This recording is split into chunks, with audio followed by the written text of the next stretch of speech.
Welcome to the Seeker to Seeker podcast. I'm your host Simeon, and I bring you conversations with some of the world's most insightful and inspiring seekers. Today's guest is Shaykh Burhanuddin Herrmann. Shaykh Burhanuddin is a contemporary mystic of the Sufi tradition. He has undergone the classic dervish training, keeping an intense daily practice of meditation and prayers under the direct guidance of his master.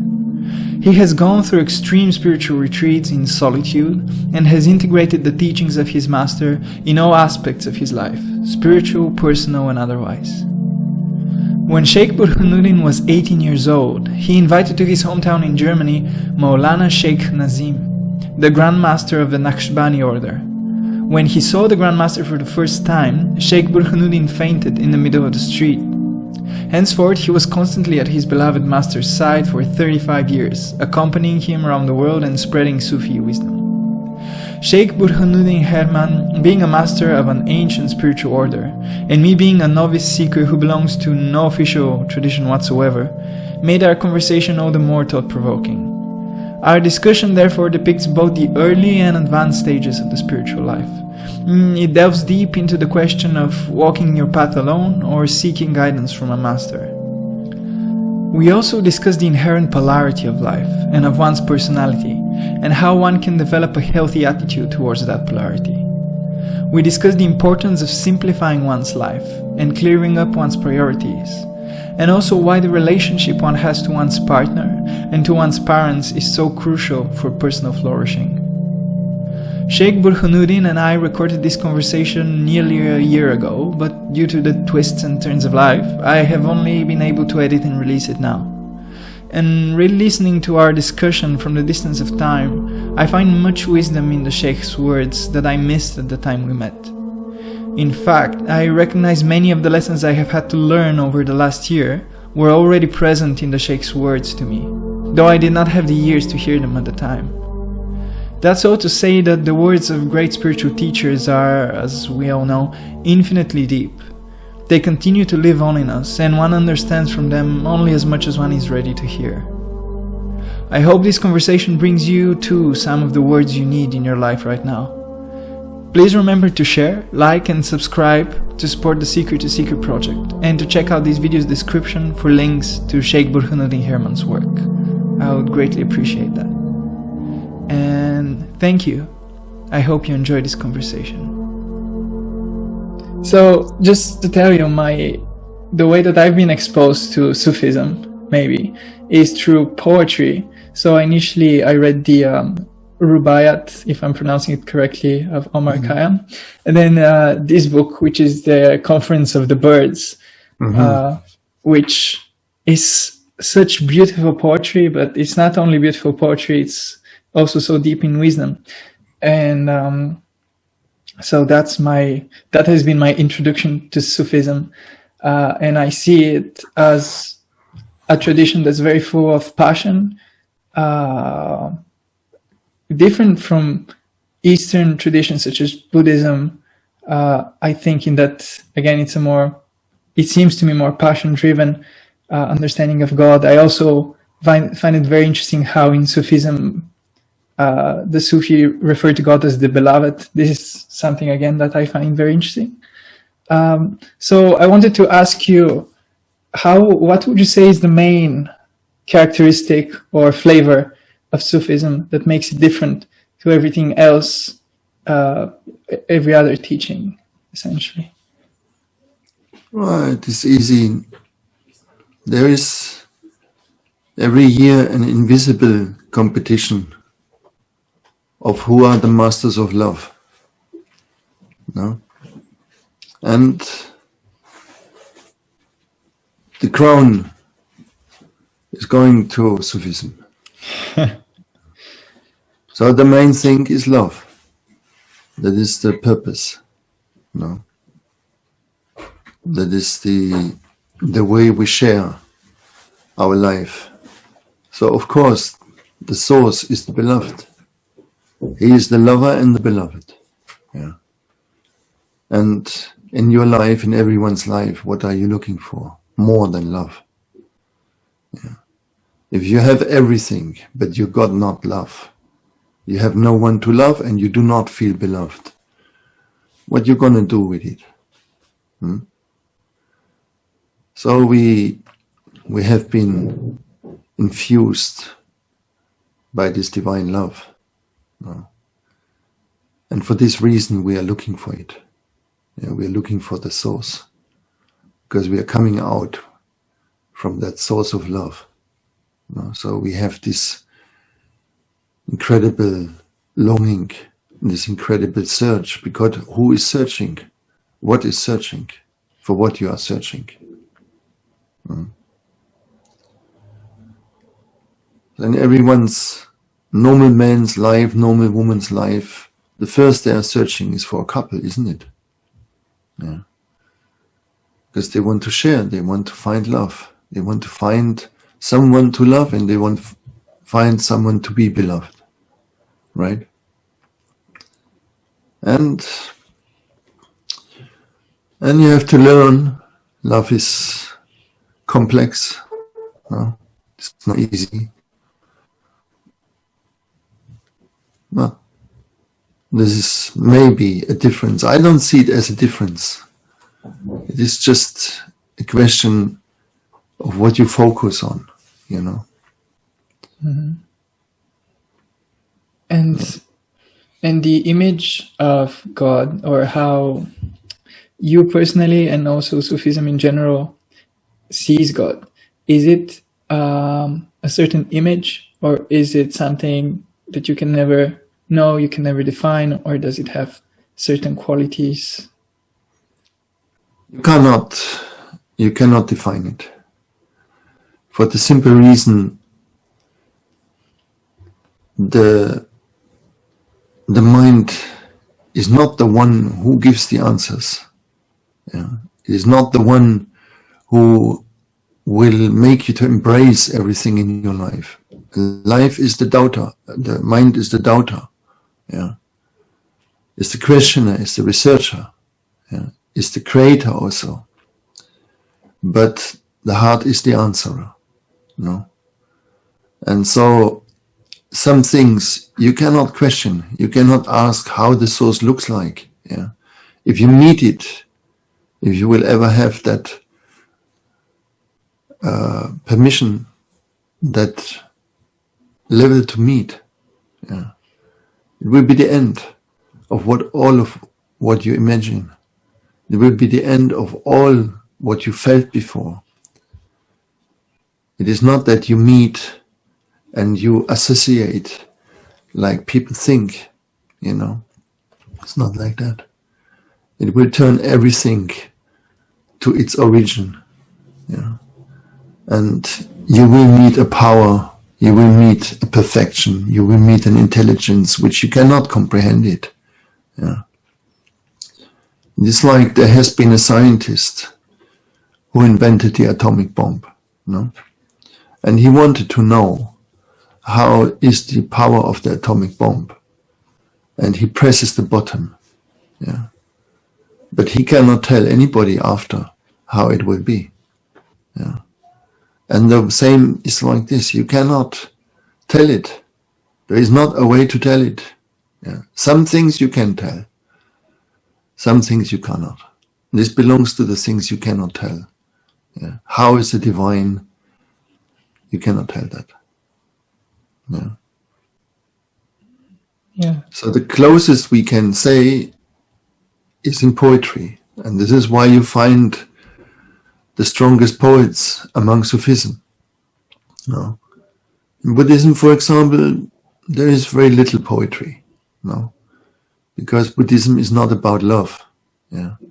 It's about truth. So they go together, but at the end, the truth has a sister, and her name is love. So no way from which door you enter, it doesn't matter. But you will finally come into this mystery, the mystery of creation, the mystery of life, which is beyond what we can really tell. The poetry is the closest But can you translate poetry? Yeah. Can you really make it available for everyone? No. Yeah. Also in poetry there is a thing you cannot define. No? Yeah. Or music, it's the same. Can you translate music? Can you say, I met music? No. But you can experience it. So this is the same. No? Yeah. And so let's say in traditions like Buddhism, where you have meditation, such as mindfulness meditation, which I practice, I think a lot of it is aimed at putting you in a state which is kind of central to your consciousness, and you're neither angry nor calm, neither happy nor sad, but you're observing all of this. And so, but are you talking about a different state where you are love, so you are entirely in love? And so are these two separate states? What I'm meaning to ask is, I think that in Buddhism, and they would say that, yes, you do have love, and you have perhaps the opposite of love, which is hate, but in the middle, something that is before these is just pure consciousness, which is neither nor. So they would say that this is kind of the central condition that you want to put yourself in. But you're talking about a different condition, maybe, where you feel love and you hold on to love. So how do you think about these two ideas together? Well,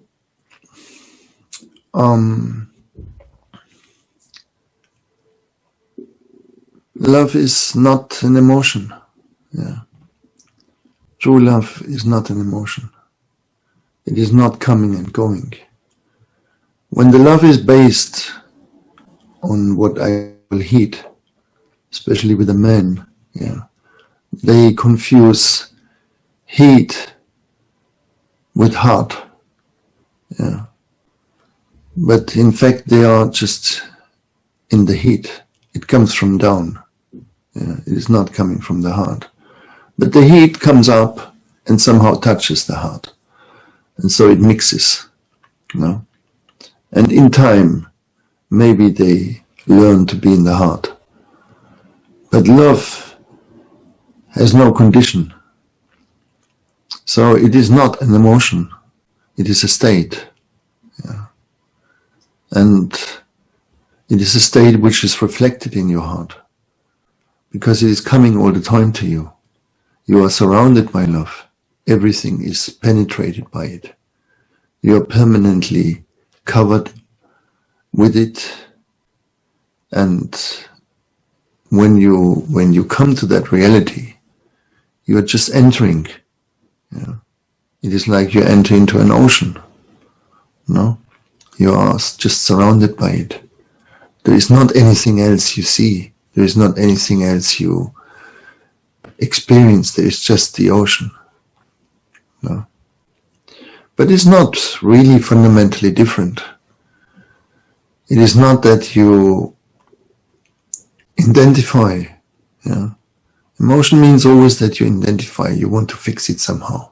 You want to have it. You want to make it yours. But the state is something you're dressed with. Yeah. So sometimes you're dressed with love. Sometimes you're dressed with power. Sometimes you're dressed with compassion.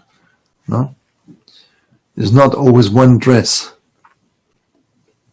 There can be many dresses, according what you need also. No? Yeah.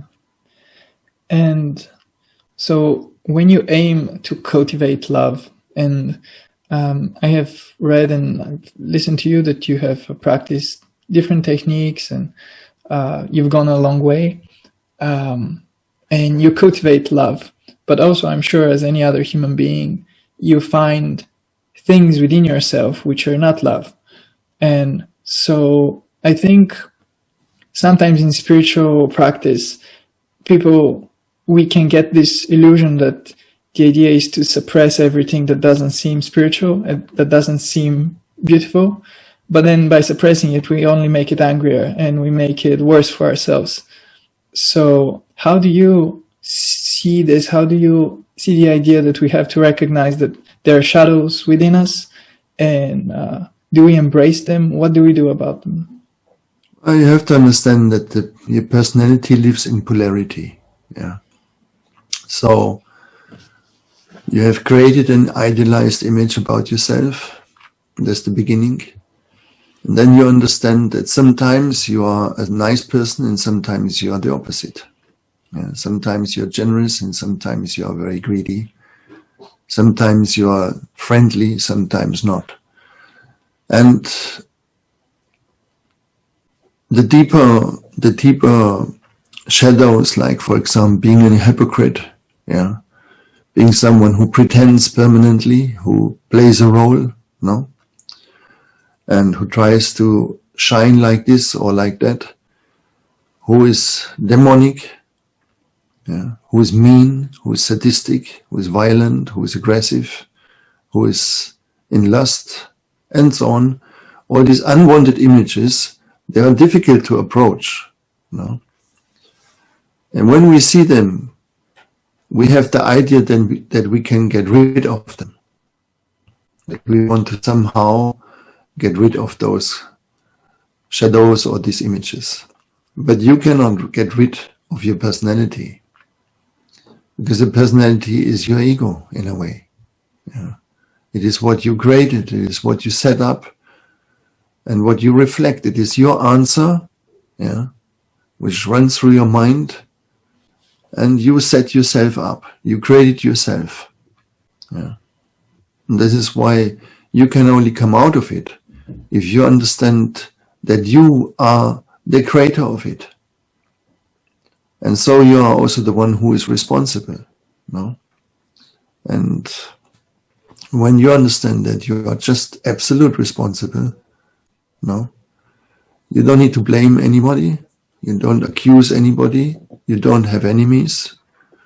You're just trying to understand how you function.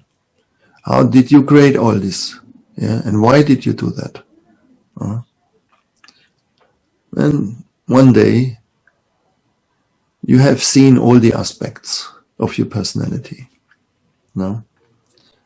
And then you may be able to transcend it and to create a new one. No? And this is the process. Yeah. You have to allow yourself to see yourself. Yeah. That is not easy. No? Because you are continuing to create. For example, you say, I am meditating. Yeah. That is already a message. Yeah. You want to be seen as somebody who is special, who meditates, who is on the path, different from others, no? And that you are a little bit advanced and all this stuff, no? You want to show yourself in a certain role, in a certain image, no? And if someone attacks that, if someone says, you are a liar, yeah, you're not real, yeah, you are pretending, but you have the same problems like everybody else, yeah, and you will say, no, whatever. You come into a discussion, yes. So to see yourself, it needs courage, no? And it needs also guidance. Yeah. Because if you do not have someone who has done that transformation, you can go in all kinds of directions and you can go in all kinds of deviations. No? From the 4,000 Buddhas, which we call them, in the history that they appeared, there was not a single one without a Buddha in front of him, without a master before him. All of them, without exception, had somebody to follow. Yeah. You cannot see yourself if you do not have a mirror. Yeah. How you want to know? Yeah. So the master is the mirror, and In this way, you can understand. Well, I think this is very important, certainly in your personal life, right? The relationship to your master. Can you speak more about that? Because, it's always very interesting to hear stories about people like your master. And I've heard you talk about him. And I've heard other people talk about great spiritual teachers and how even without words, their presence is transformative. So can you just talk a little bit about what it is like to have a master like this? I see. When I met him the first time, I fainted in front of his feet. Yeah, I just collapsed. Yeah, and I've never fainted in my life before or after. Yeah, but seeing him was too much. No, and he was one what we call a king. Yeah, there is some masters, or there is a group of masters, but not all of them are kings. Yeah. Among the masters, when they meet, when they know each other, there will be one that they say, okay, he's the one. Yeah. He's our leader. No? And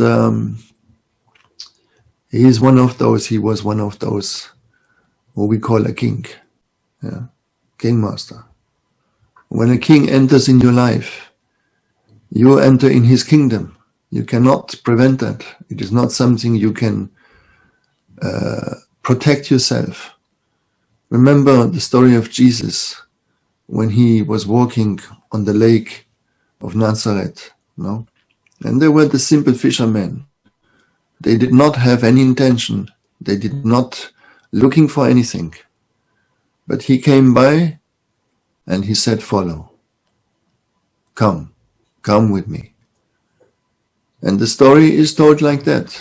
They were just dropping their nets. They were leaving their boats.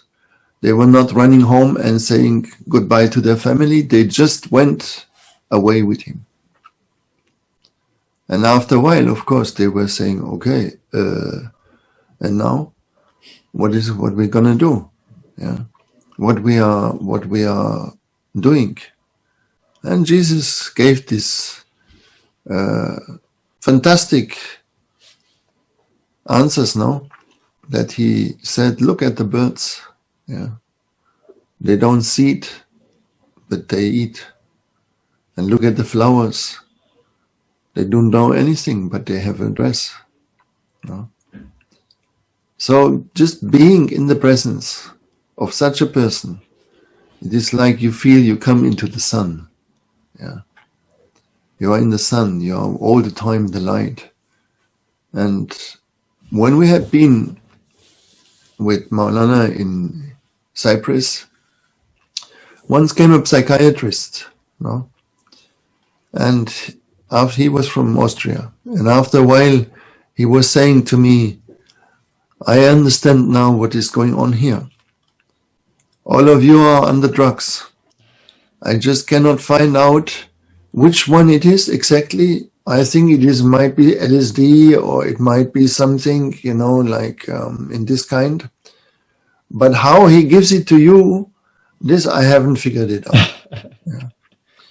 And I understood perfectly why he said that. Because when you are with a king, you drink him, you eat him, you breathe him. You have no other thing to do. You just want to be there. That is the only plan you have. There is not any second plan.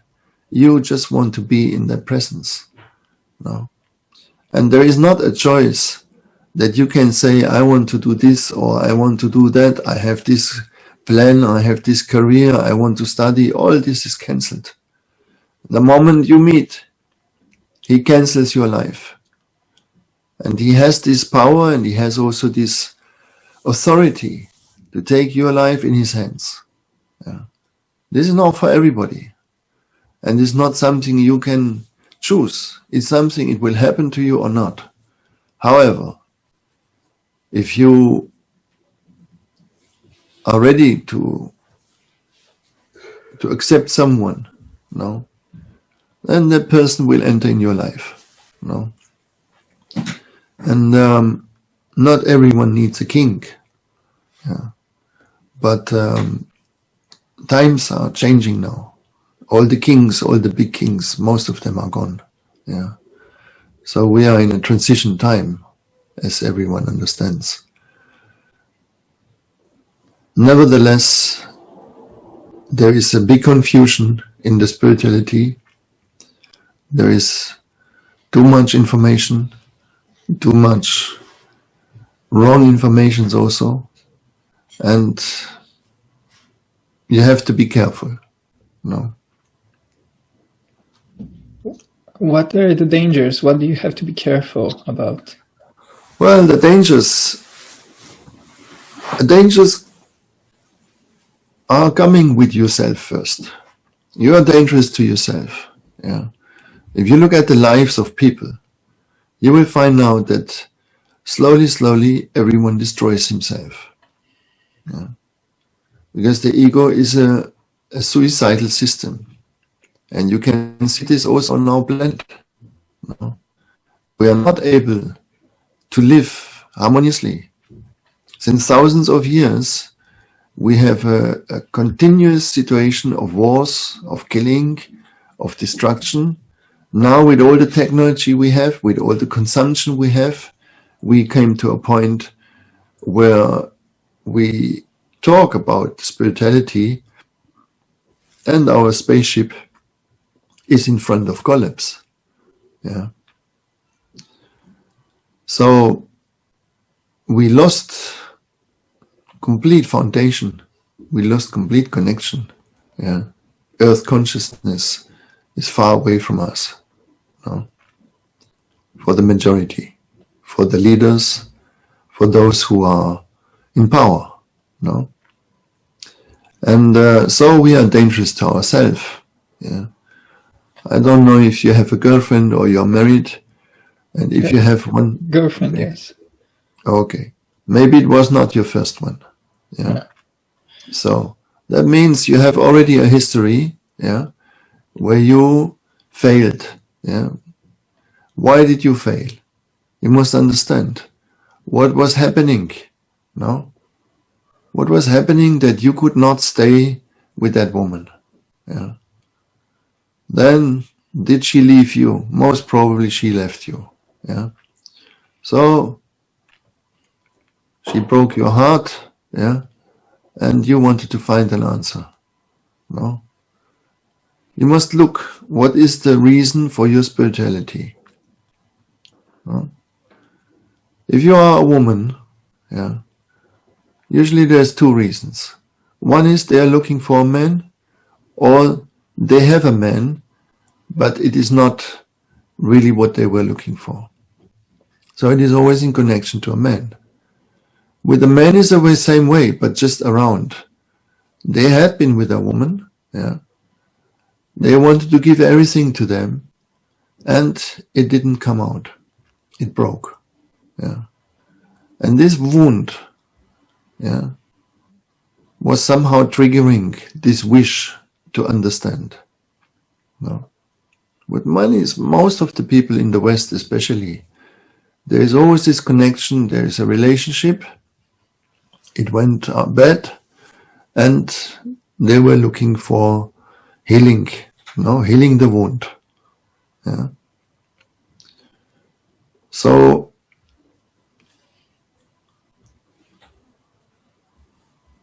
that is the beginning, yeah. So we are dangerous to ourselves, that is the danger.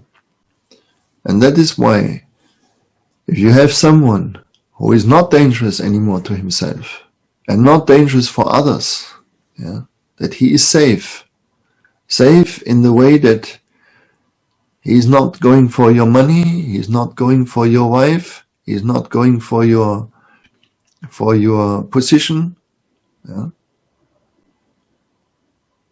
then you can connect with that, yeah.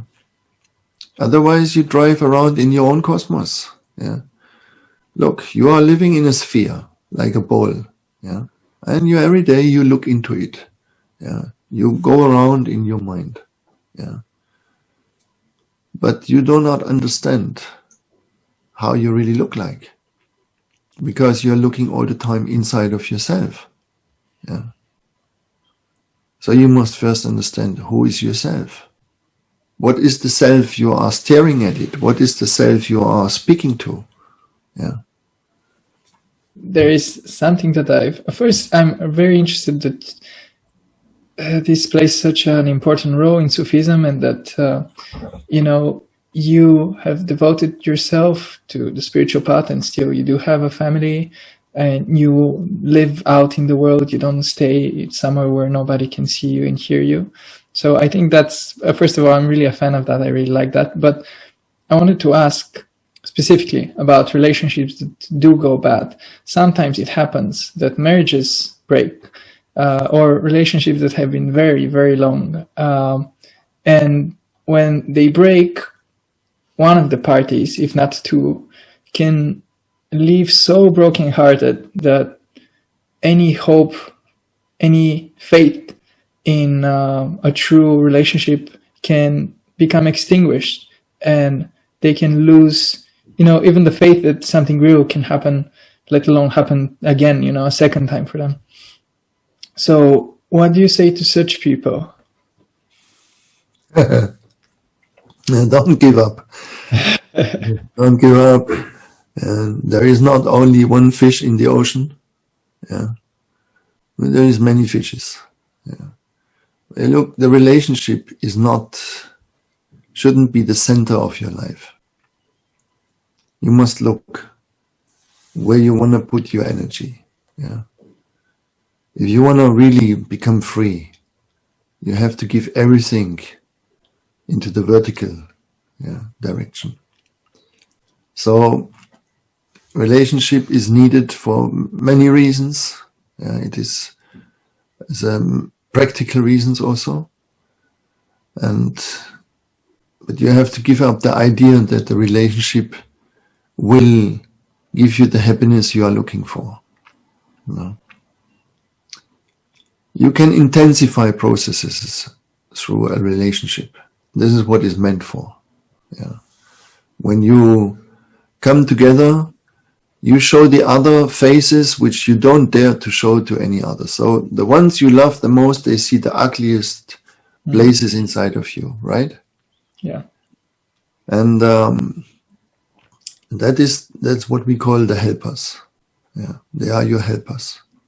You call them in your life because without them you would not be able to see those faces. You will not be able to see yourself in these aspects. Yeah.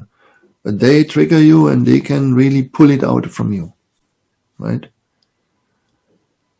And the other thing is you must ask yourself, what do I expect from a relationship? Yeah. What is it for me?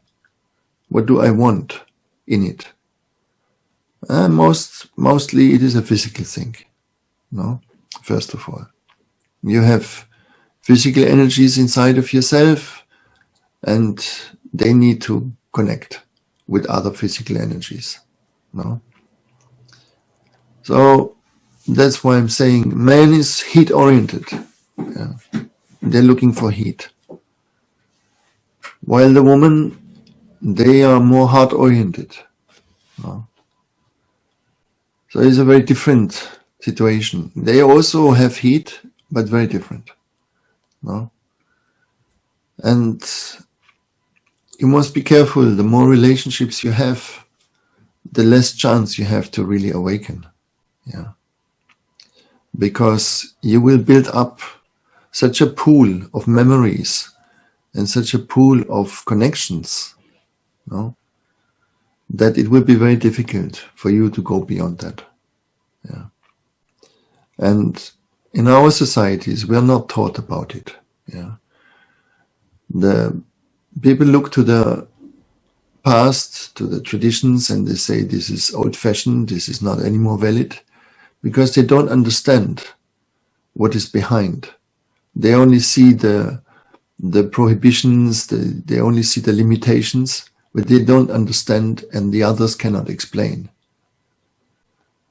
However, in your life, you will find out, if you go on the road of permanent changing your relationships, that you will all the time move in this world, in this zone, no?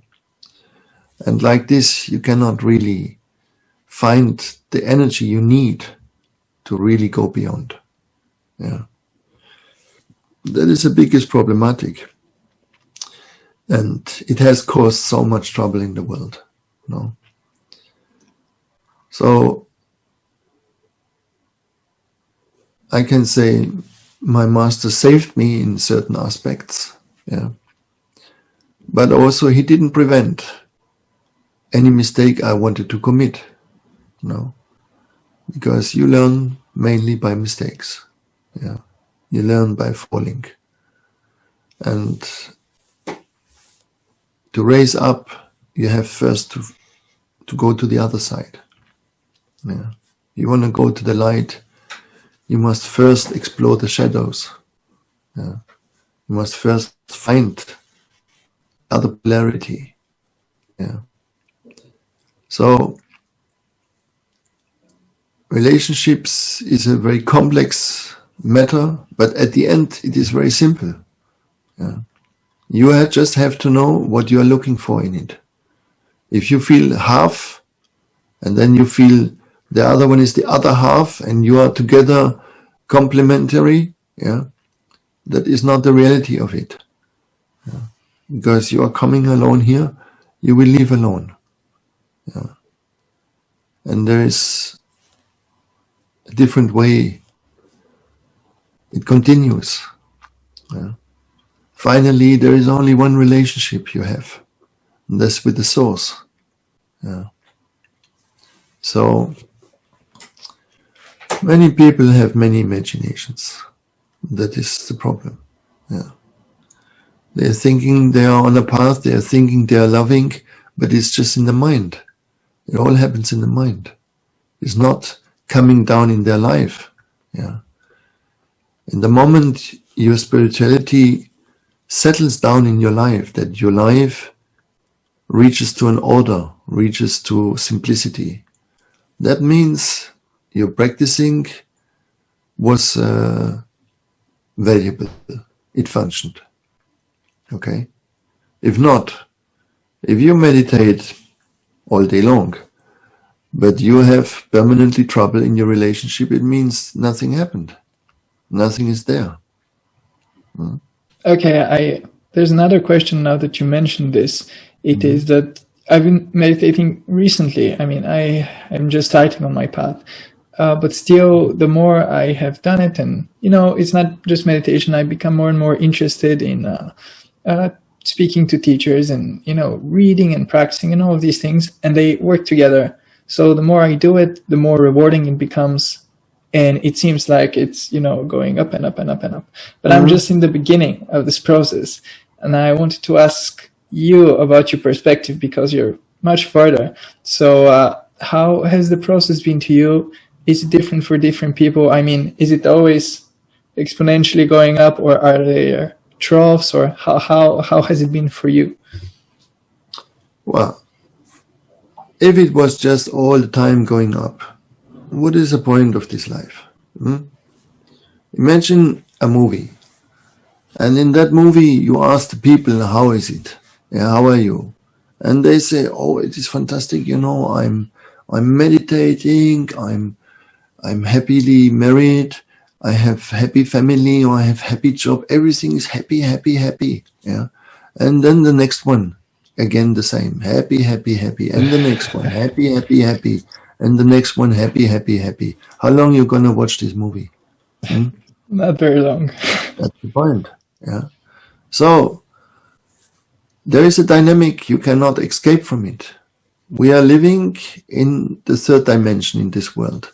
So we have a negative force, we have a positive force. Yeah. And we have a neutral.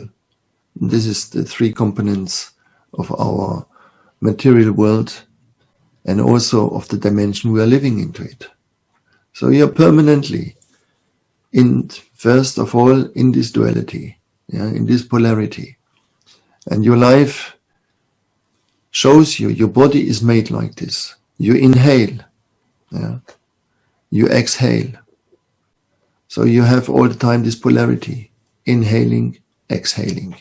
You sleep, you awake. There is day, there is night. No? So there is never just a thing which goes up, up, up, up, up. It cannot be. Look how your heart wave is. It's not like one peak and then people up. No. It is this, that, this, that. You win, you lose. You are born, you die. You're born, you die. And so on. No? So it's about experiences. You have to make experiences. And all these experiences cannot be just positive ones. You need to know fear. You need to know sadnesses. You need to know rage. You need to know jealousy. All this. Otherwise, you will never understand yourself. Okay? How old are you now? 23. 23. Okay. Yeah. With 23, I was already married, and my wife was pregnant with our first daughter. Wow. When I came to my sheikh, he said, "You have to marry." I said, "Wow, Maulana, I am so young, I was not thinking ever actually to marry." He said, "Yes, you marry and you will have children." And it was never in my plan to have children. So when he said, "I have to marry," I was shaking. No, I was saying, "Oh God, to marry." Then he chose someone. No, and within 8 days, I was married. And then soon after came the first child. So I was a father with 24. And of course, this was not all easy. There was a lot of pressure. Because when a child comes, half of your life changes. That's how it is. So now you have this idea, I am the owner of my life. I can do whatever I like. I have a girlfriend. We meet from time to time. Everything is easy. No? But that will not stay like this. Because you have to make experiences. You have to see yourself in many aspects. If you just run around by yourself and you cook your own soup, not learning from a cook how to cook, you can prepare some meal. But then you learn from a cook and you understand a lot of other things. So when you go in this idea, I take a little bit from here, I take a little bit from there, and you make your own self. What comes out of it? You just confirm your own. You can never go beyond that. Okay? Mm-hmm. You cannot pull yourself out by yourself. It's not happening. As I'm saying before, there has not been a master without one over him. Be it invisible or visible, doesn't matter. That's something you need to understand, because there is only one source, one being, in reality. And all of that comes from him. He exhales and he inhales. So some people, they like to come back very quickly. Some people, they like to take a long path. It is up to them. Yeah. So you have an interest, you are searching. You have to understand what you are searching. Yeah. What do you search? That's important to understand. There's been an interview from a sheikh, I loved him very much. His name was Sheikh Musafa Osak. He was from the Khavyati Jarahi order. And he was a huge man. He was almost 2 meters. And also he was really big. In every aspect he was big. Yeah. And he came to a person like you, in America. And they asked him, "Oh Sheikh, what would be the first step if I want to become a dervish? Yeah, if I want to become a Sufi, what would be the first step?"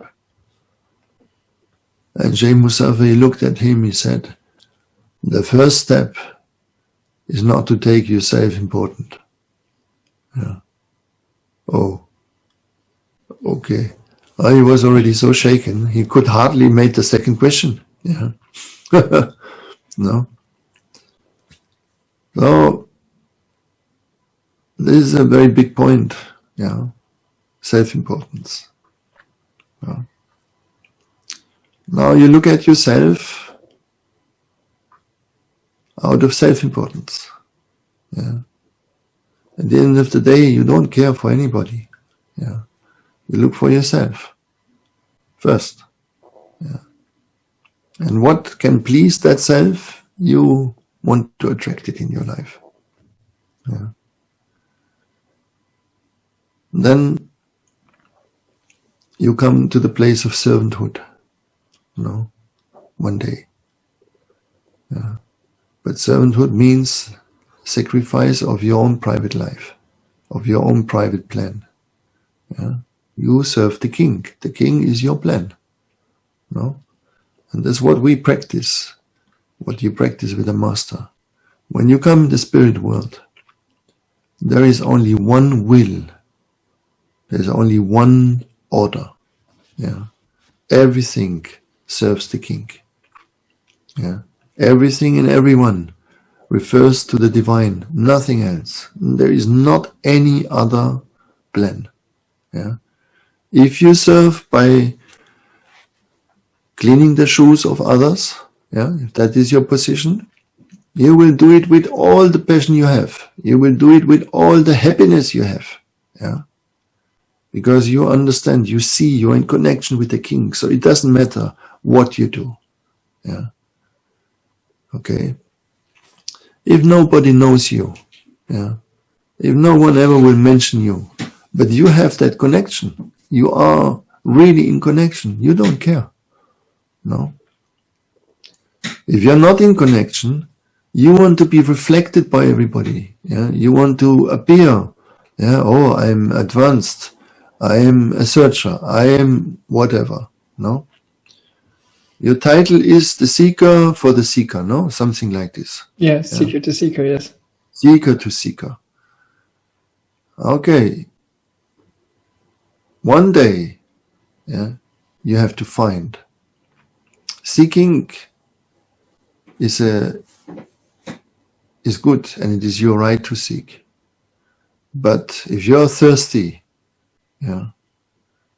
one day you come to the water. You have to drink. You have to find. Yeah. And when you find, all this fun of seeking is over. All these thousands of other possibilities are closed. You are now with one. Yeah.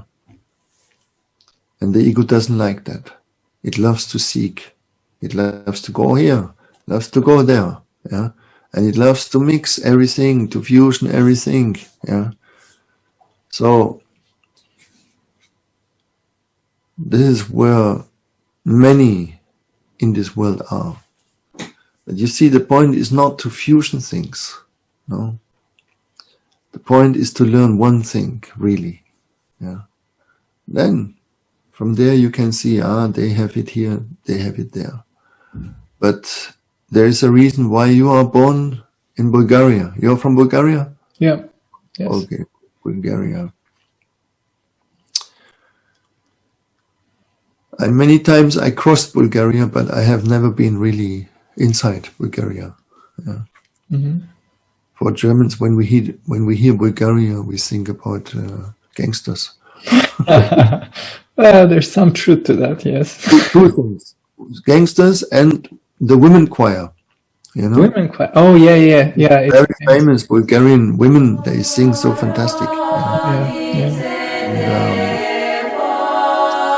Yes.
So seeking is one part.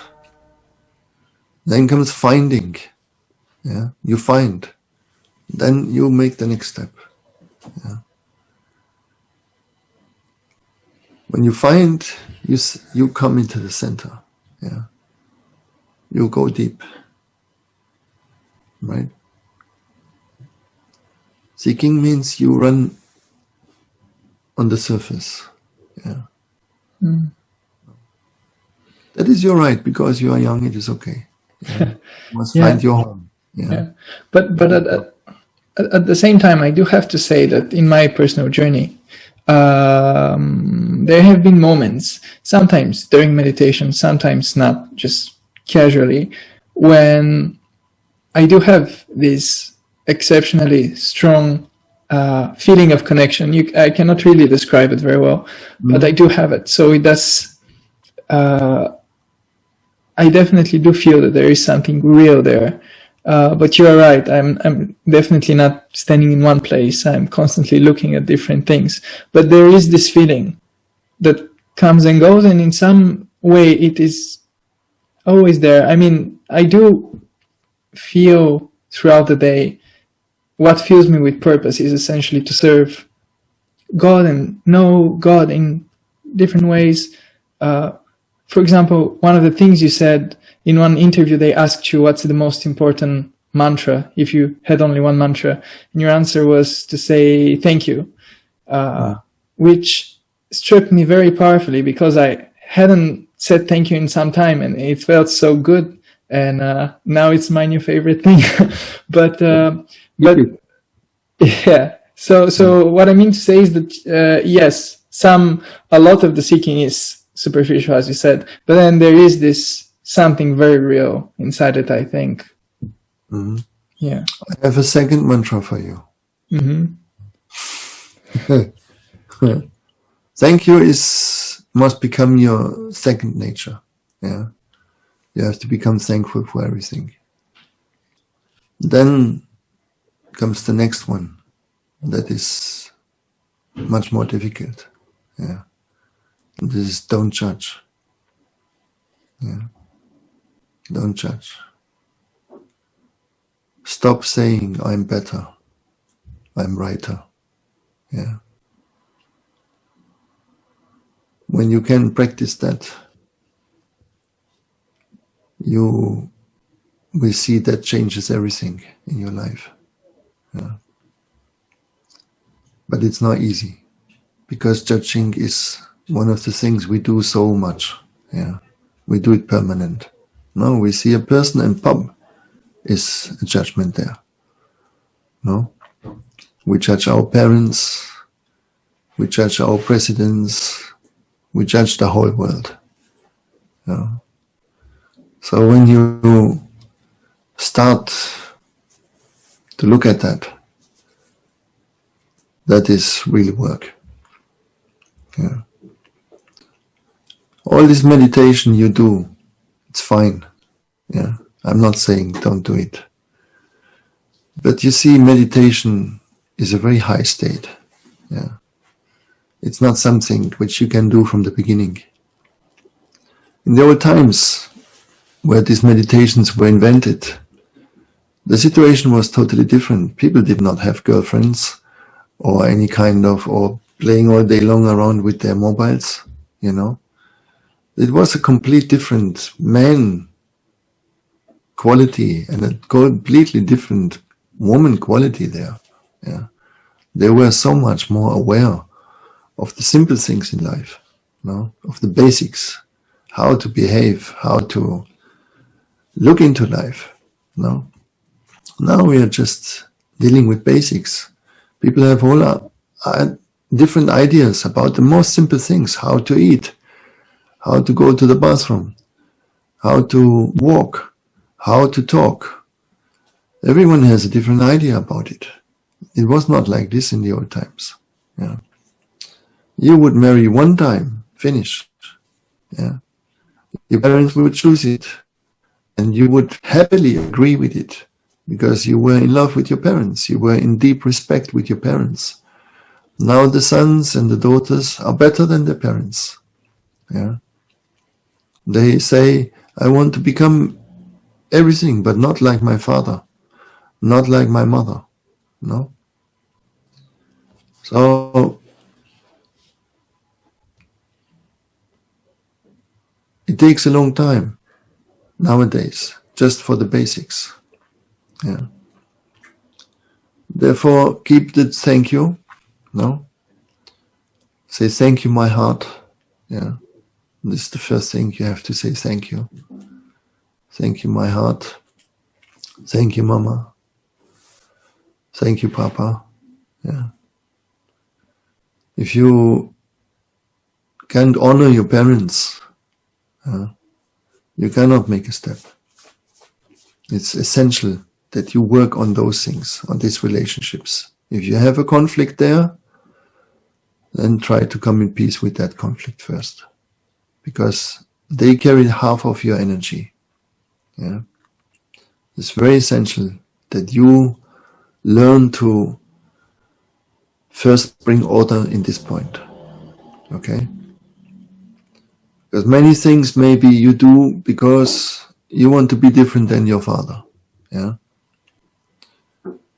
And you have to learn not to do things out of opposition, but of the truth which you find in yourself. Yeah. Yeah. Not to live because you react to something, but because you act. Yeah. You direct yourself. Okay? So, kissing the hand of your father is essential. Kissing the hand of your mother is essential. Yeah. That's what you learn with a master.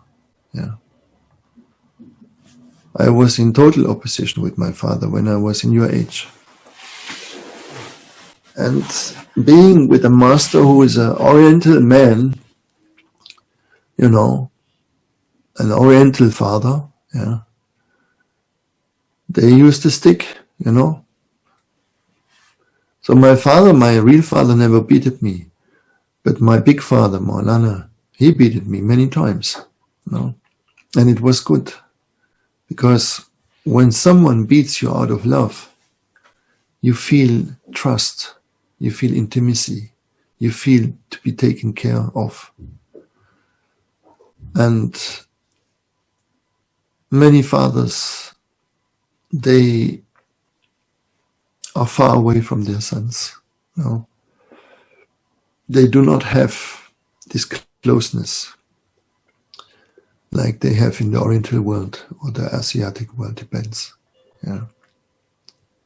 So this is why so many Westerners become spiritual. Yeah. But their reality is simply they're looking for a home. They're looking for a family. Yeah. So how can somebody practice this respect and honoring of the parents if in some cases the parents do some horrible things and sometimes they do leave their children? So what would a person do if, let's say, their parent has left them or they have done something that's been very terrible for them? Yes. The thing is, it is written in all the books, honor your parents, right? You find it in the Vedas, you find it in the Torah, you find it in the Bible, you find it in the Quran, you find it in all the holy books. Yeah. So I'm always saying to people, we are not honoring them for what they were as fathers and mothers, but for the simple act that they brought us here. Yeah. Because one thing you must understand, you choose your parents. Yeah. You came as a soul and you were asked in the other side with whom you want to be born. Yeah. Through whom. How you want to come in this world. What you want to be. Yeah. And so on and so on. And you designed it yourself. So you were looking in the ocean of souls. Yeah. Who would be a good parents for you? And you came back with these parents which you have now. And the divine was asking you, are you sure? You want those? You said yes. He said, no, you can be born as a prince. You can be born rich. You can be born in a fantastic situation. You want to be born in there? You say yes. He said, look again. Go again, look. Yeah. You go again, you look, you come back with the same parents. They ask you again, are you sure? You say, yes, I'm sure. Say, are you really sure? They can be masters. You can be born with a sheikh. You can be born with a Buddha. Yeah. Are you sure? You say, oh, yeah, look again. So you look again and you come back with your parents. Yeah. Then they say, okay, you go with them. No? So you choose these parents, and even they do something, yeah, which is terrible, or they're dysfunctional. There's parents, they become alcoholics, drug addicts, God knows what, yeah, criminals going in prison. There's so many options, right? But from an absolute point of view, you must understand that the soul just wants to looks for experiences. Yeah, it has to experience a lot of things to become whole, to develop, to be able to return back to the source. Yeah, because nothing happens out of the will of the source. You have to understand that. Don't look to secondary causes. Everything is absolutely at every moment into the womb of the divine happening. Yeah, it happens always with full consciousness. Yeah, that's why at the end you will say, what is this? How can be the divine? How can it be a loving source? Yeah, if there is babies from the beginning treated badly, tortured, even abused, how it can be a loving source? Yeah. But I don't want to explain the whole world now to you, yeah. But just going to the parents, because this is very important. No, you say thank you for the fact that they brought you here in this existence. Yeah. And now look at yourself. Yeah. Maybe you're not fine with everything your parents did. Okay. Probably not.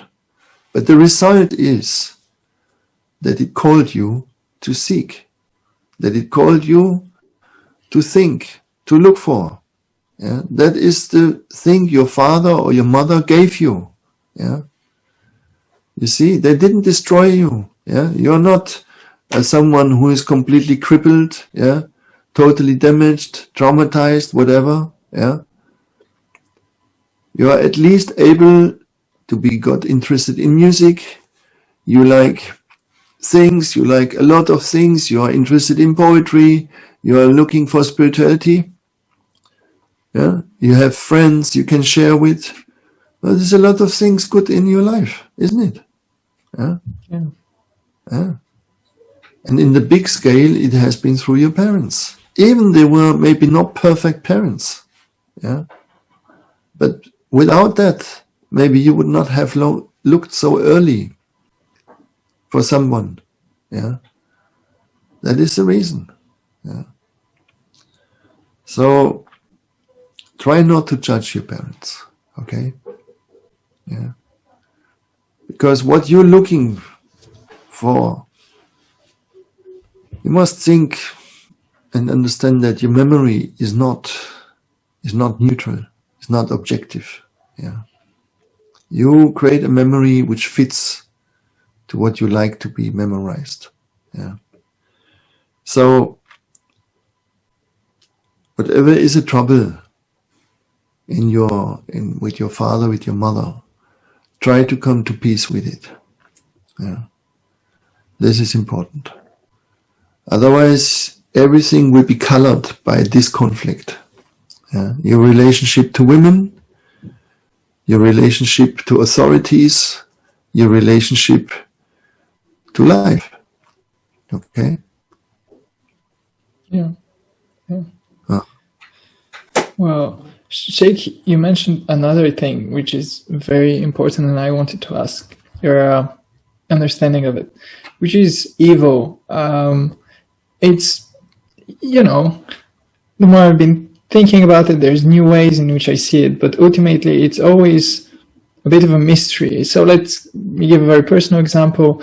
My grandfather, he's now, God bless him, he's very old now. He's going to turn 90 this year.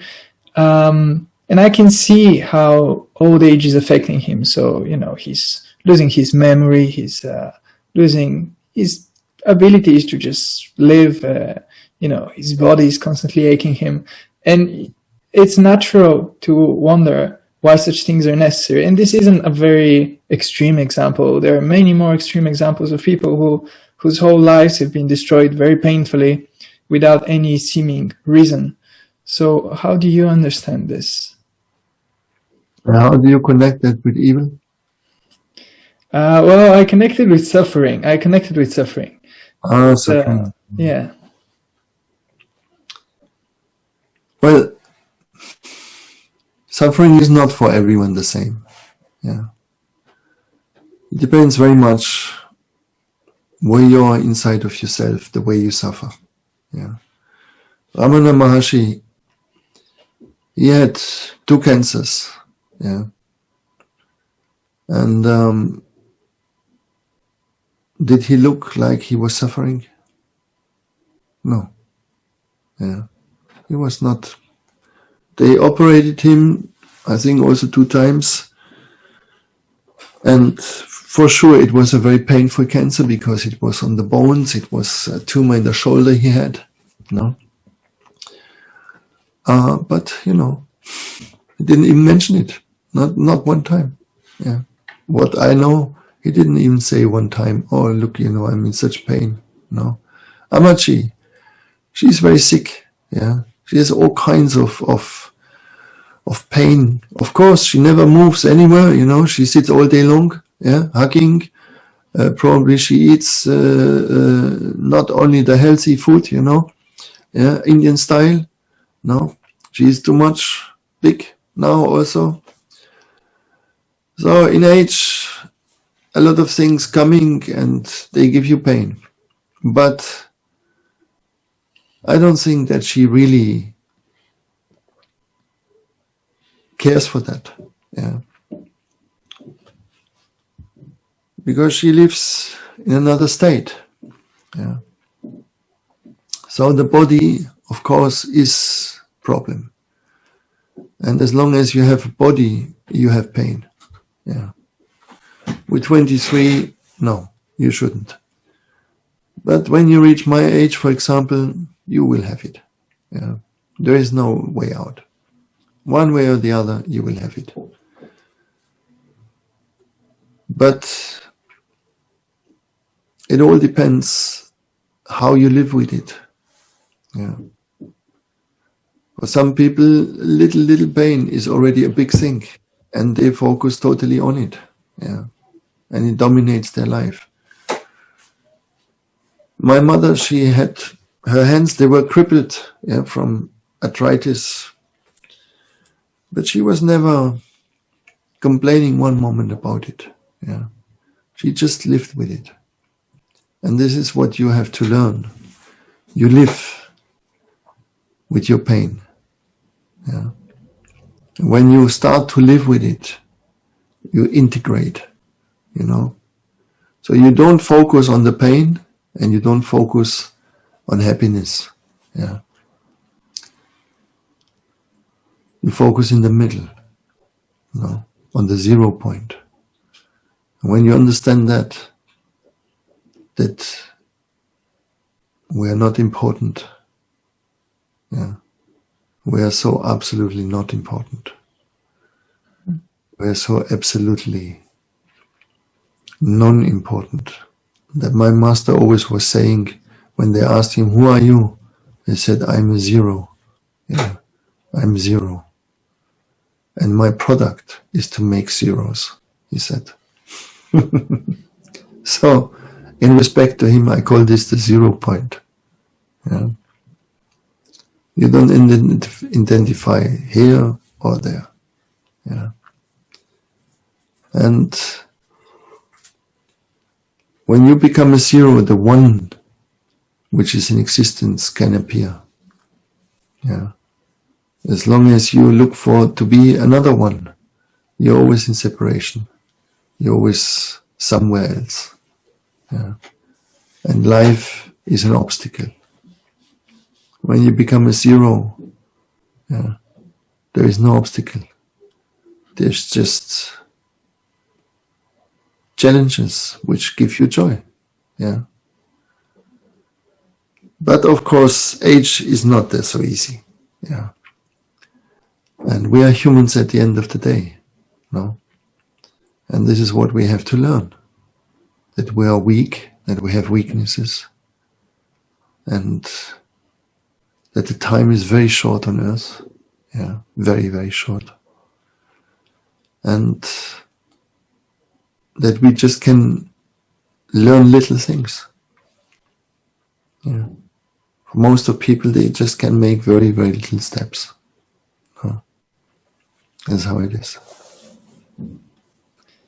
Yeah. The last thing you said, I connected with a personal difficulty which I have, which is again connected to this seeking. And it's that there's so many things I want to do, so many things I want to read, so many things I want to accomplish. And then at the end of the day, sometimes, you know, I measure my days but by how much I have done, how much I've read or how much I've written, or, you know, just tasks. And then I find myself thinking, okay, this isn't what's truly important. You shouldn't put this first. But even so, I tell myself, oh, it's better to do these tasks because they're good. They'll be good for others. They'll be good for me. And sometimes it happens that I don't give enough of my time to close people around me just because I've given it so much to, I need to do this 30 minutes this, and then 2 hours I need to do that. And so I suspect this is common. It's not just for me. What comments do you have about that? About simplifying? You want me to give you the whole menu, right? He wants to have the whole menu. Well, my question really is because sometimes it seems that there's so much to learn that you don't have time to waste. That's how I feel sometimes. There's just so much to learn and develop that there's no time to waste, no time to sit around. But then I realize that maybe that's mistaken, because maybe sitting around and doing nothing sometimes is the right thing to do. So anyway, what are your comments about this constantly chasing progress. Make your life simple. Yeah. Look what is first. That is the most important. You must look what is first in your life. Yeah. What is first? What counts in your life first? Yeah. Then this is the thing you give more time. And then don't judge it. If your thing is you want to become a great guitarist, yeah, and that's it, and you have to practice every day 2-3 hours to really make it. Yeah. Okay. If your thing is meditation, then you practice this, you focus on this. You have to learn to see what is first. Yeah. What is your first thing that you give the most time? No. Then you need to know that people have rights on you. Yeah. Your girlfriend has a right. Yeah. You cannot say, oh, now I have little pressure, can you please come by and meet me, Yeah. That's not a good idea. Yeah.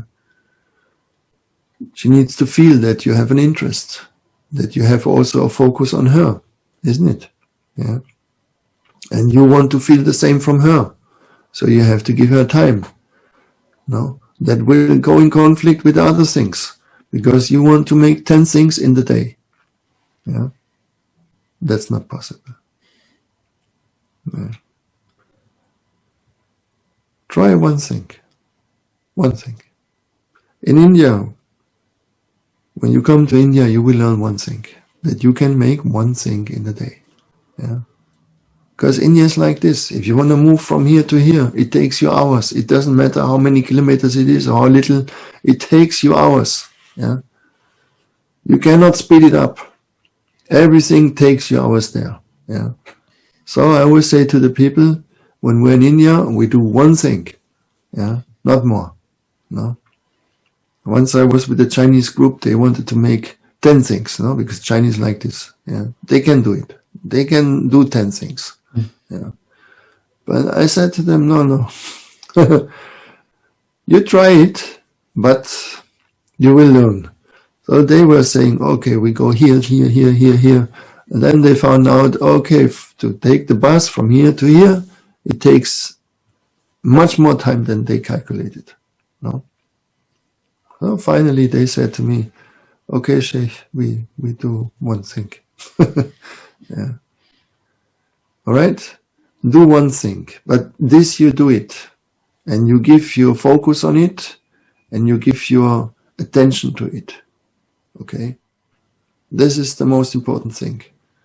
When you learn to focus, you can do other things, but you need really to focus, yeah, and not to do things at the same time. Yeah.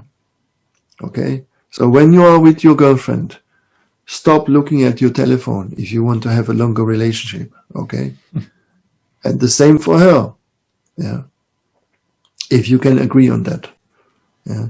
If she says, I have to look every 5 minutes minimum on my phone, okay. But something will be missing then. Yeah. There's one more question I have concerned to what you just said, which is how important is formal practice to you, and to how important do you see it? Because I have spoken with different people, and a number of them say that it's become less and less important for them. Others say that it's still very important. And for me, I have found that if I meditate a few times per day, it builds up kind of a clarity, let's say, of consciousness. And then I have it for this day and maybe the next. And then next day, again, I meditate and then I maintain it. But I have a feeling that if, let's say, suddenly I stop meditating, it's gone. So do you still do formal practice? Do you advise people to do formal practice? So let's say take a number of minutes per day, every day, meditating or praying or doing something. Well, I'm living in the Islamic tradition, yeah. And so this implies that you supposed to pray 5 times a day. No, that's what I do. I keep that. But I keep certain things, of course. Yeah. Out of many reasons. Yeah. One is there is people looking at me. Yeah. And you see, if you wanna transmit something, yeah, you have to make it reachable for people. No? And if I just sit and I would do nothing, yeah, and just dwelling in a certain state, yeah, then it is difficult to understand what was the process, how did it come, yeah. Look at Krishnamurti, for example. No, Krishnamurti was a very strong master, and I had the honor to meet him more or less in the age like you, a little younger. And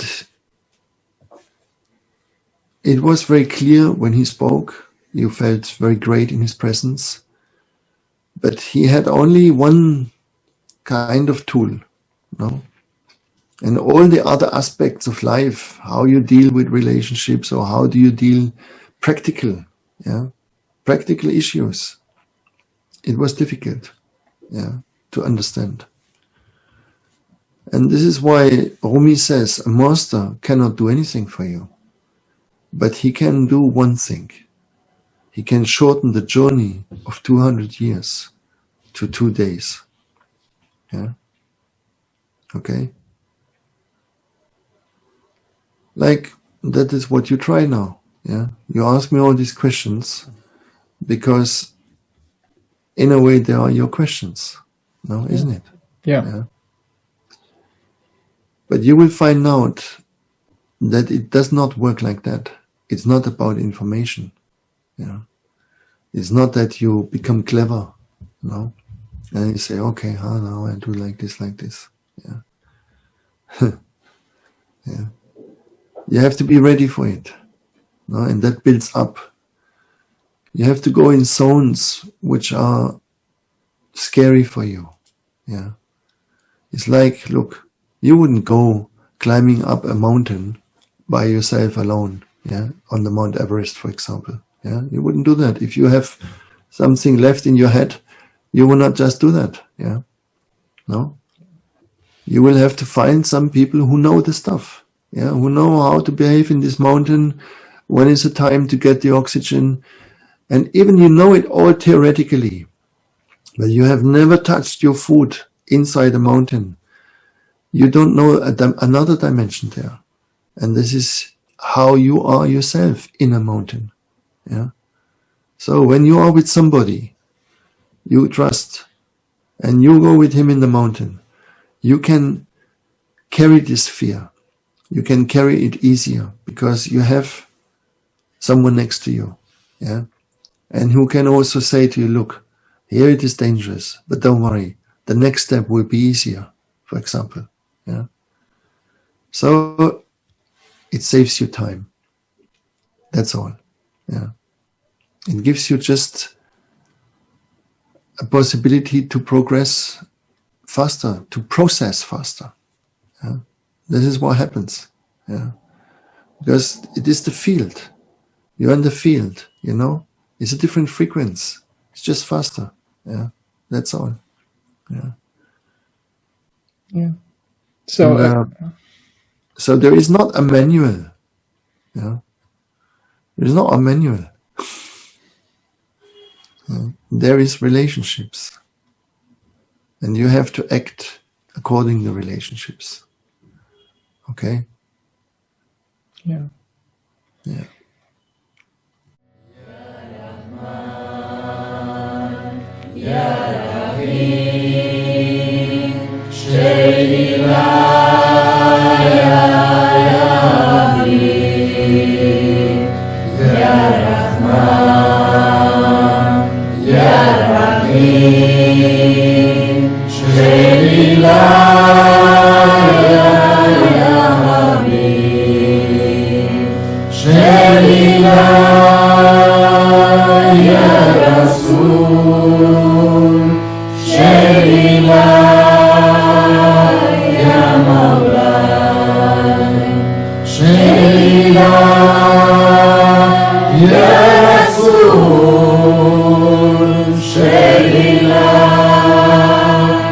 Ya